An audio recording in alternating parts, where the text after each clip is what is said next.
Hey guys, Chillmox here, back with a, well, this is not quite a blind playthrough, it's not quite a playthrough at all. This is more of a single-serving, rambling style review of Blazing Chrome.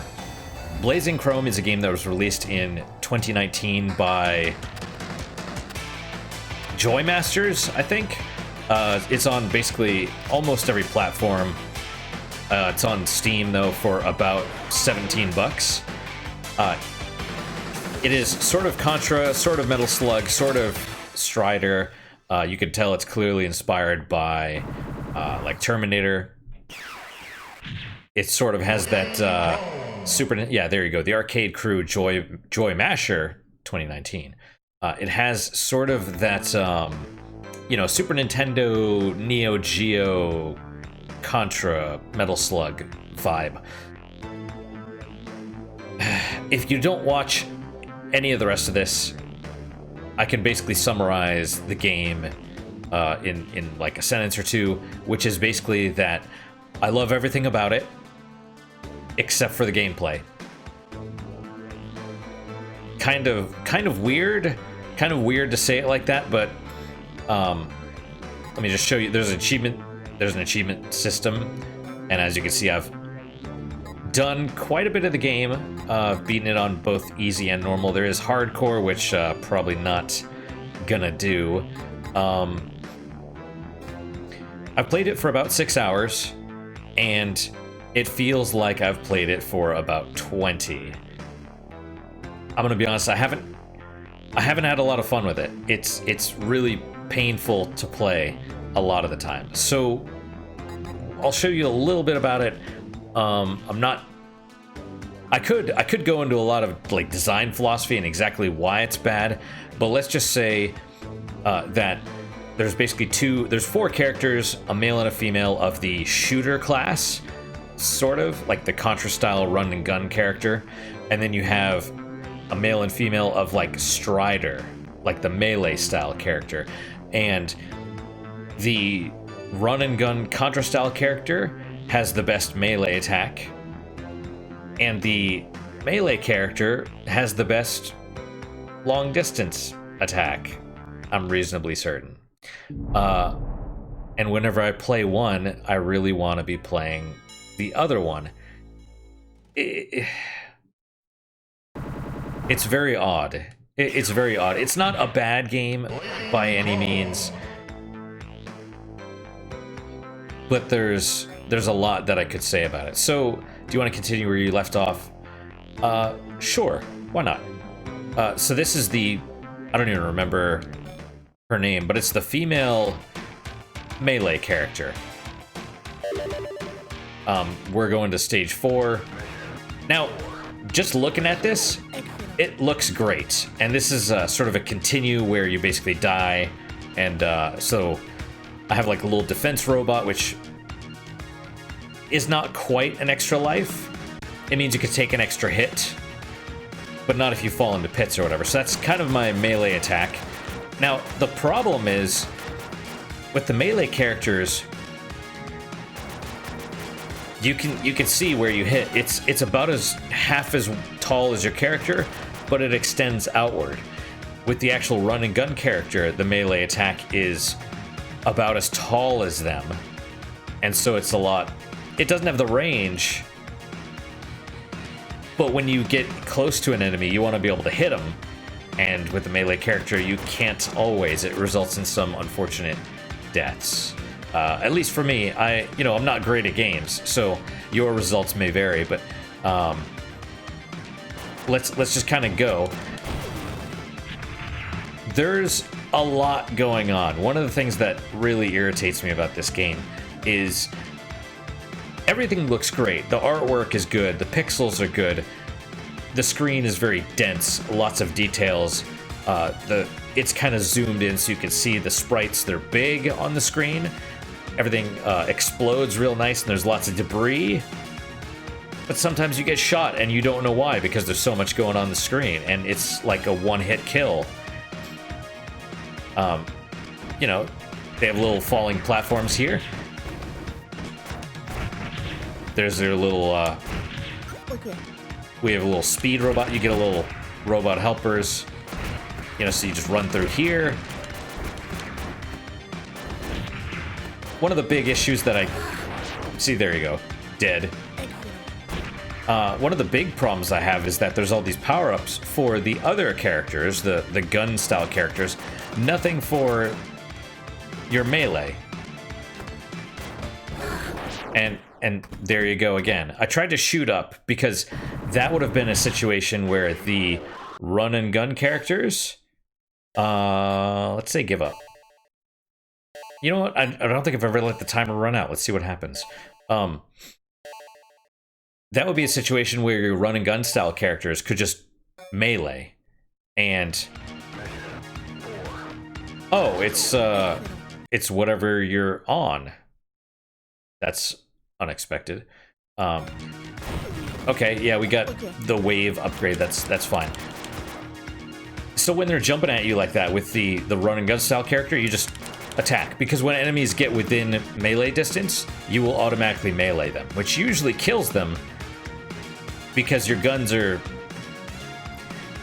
either on the weaker side or a little bit more gimmicky, right? So I was reasonably certain I was not going to be able to hit the enemy like this, and so I was just like, let's try shooting up, and it didn't work. So let's we'll go to the main menu, switch to one of the run and gun characters. Let's say no. You know, you get your difficulty choices. We'll say normal because reasons. Comes with Halloween. That's great. I've also unlocked mirror mode, which is an achievement itself, which I assume reverses all of your controls. We're not going to do that. This is multiplayer, and it allegedly works with Let's Play Together, the Steam remote functionality. I've never gotten it to work. I just haven't. I tried getting it to work with one of my buddies, and it just was not working at all. Nothing worked. So I don't know if that's on Steam's end or on the game developer's end, but we got Mavra and Doyle, which are your... I think they're supposed to be references to the European version of Contra, Probotector. But I'm... could be mistaken. Let's go with Mavra. Oh, I didn't even... every time you start, it gives you a little how to play thing, which is actually kind of nice. But this is kind of where you start to see the problems, right? Hold down to go prone. Is it gonna say it next? A to jump.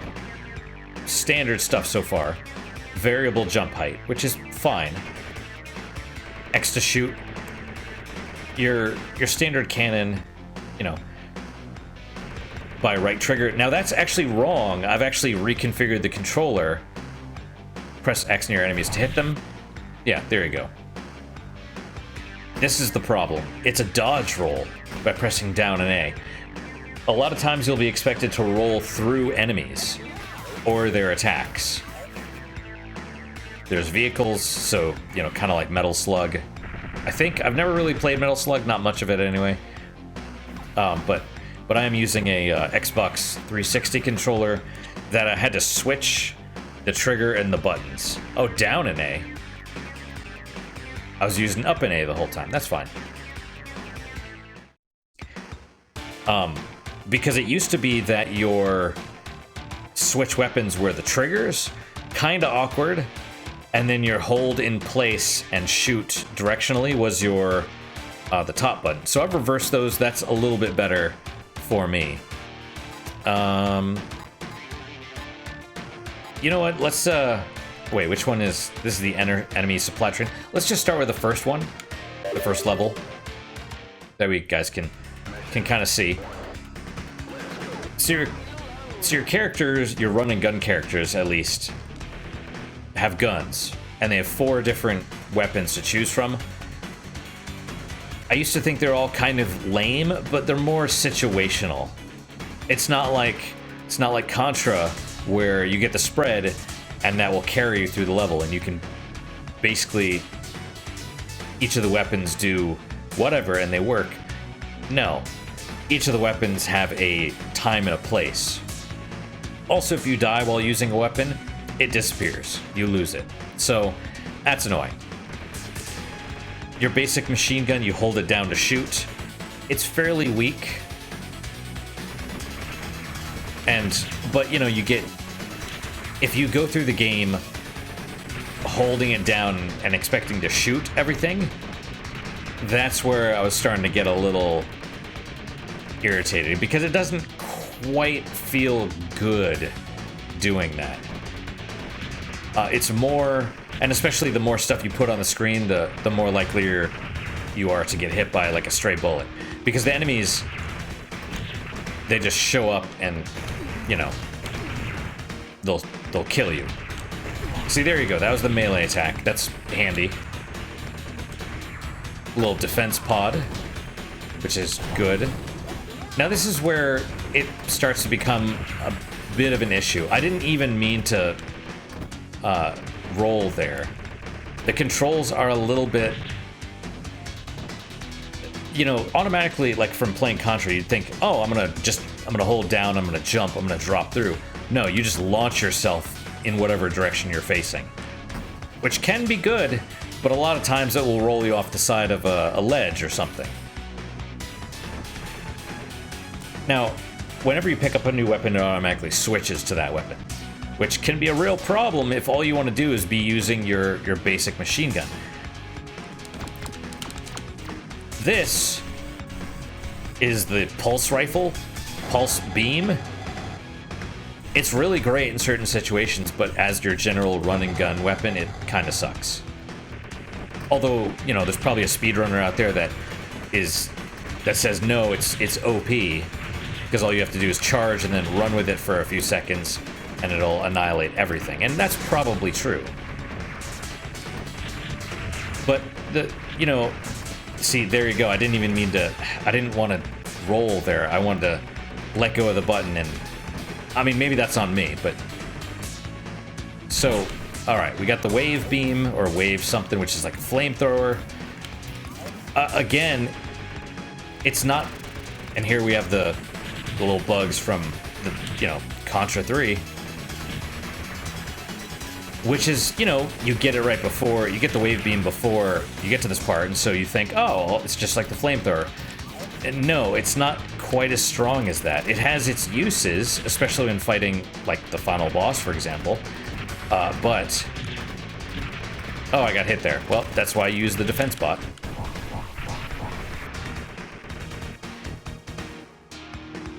Alright, let's see if we can grab one of the other weapons. There's one more weapon, which is the grenade, and I'm holding myself in place right there.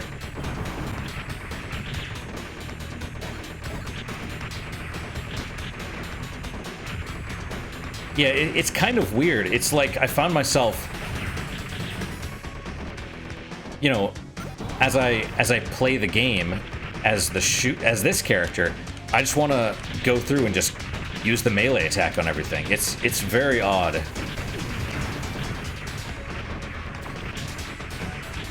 And then as the melee character, I'm like, man, you know, I really wish I had a gun. Although, like I've said before, here we go. So the grenade, you have to press the button. You cannot hold it down. One shot fires the thing. And then the wave thing, you can, okay. Yeah, alright. Well, there you go. You can grab items with it, because occasionally there's one-ups in areas that you can't reach. By the way, the melee character can jump up there, so I guess that's good. Let's abort now that, or main menu, now that you've seen this again.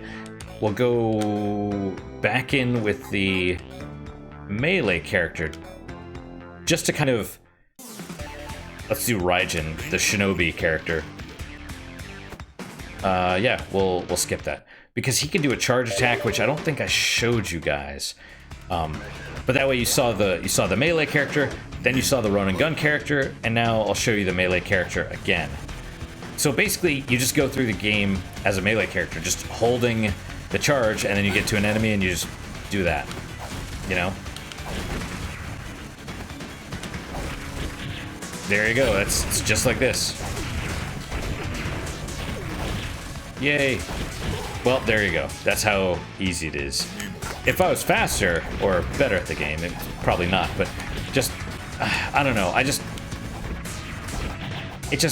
The melee attack as the melee character just doesn't feel really good to me. I don't know why. So, I don't know. It's one of those things. It's just, you know, that's it. That's I'm not going to hit quit because that will literally quit you out of the game. And so that is Blazing Chrome. Hopefully it was good for you guys. Hopefully this was at least a somewhat informative episode. This sounds weird. I had more fun playing it right now than I've had for the whole 6 hours. Just kind of like sharing my experiences, I suppose.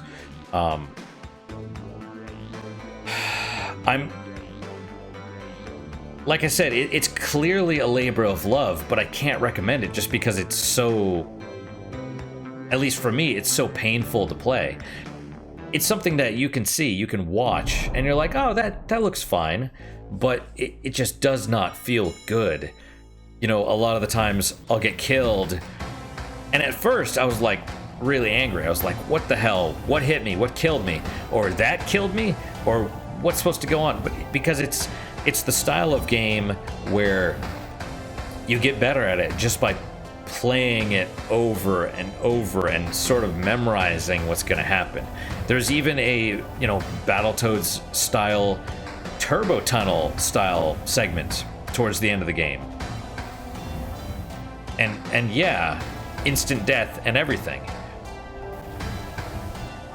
Thankfully, at least on easy and normal, you get infinite continues, and they let you continue from the last checkpoint, which is good.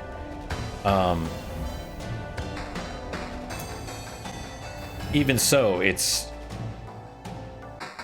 one of those things where, like I said, there's so much good about this game. Basically everything except for the gameplay. The amount of variety in this game and the amount of like set pieces and other things. If I enjoyed playing the game, I would be like, oh, this is the best game ever. But it's so painful for me to play that I'm just like, oh, a set piece. Great. There's one thing where you're like flying down a tunnel, kind of like almost like Star Fox. That sounds weird, but that's kind of how it is. And your character and the targeting reticule block enemies coming towards you, and so you don't know where the enemies are unless you're constantly like trying to move out of the way. It's painful. It's painful. This is probably a game that I would say maybe take advantage of the Steam rental policy if this at all looks interesting to you. If it at all looks interesting, buy it, probably on sale, and play it for a little bit. And if you don't like it, refund it. That's kind of my recommendation. It's I don't know. I picked it up because it looked like Contra, and it took me a while to realize that it felt more like Strider. But like I said, even playing the melee characters, I feel like the run and gun characters are better at melee. There's a section, there's like a train boss.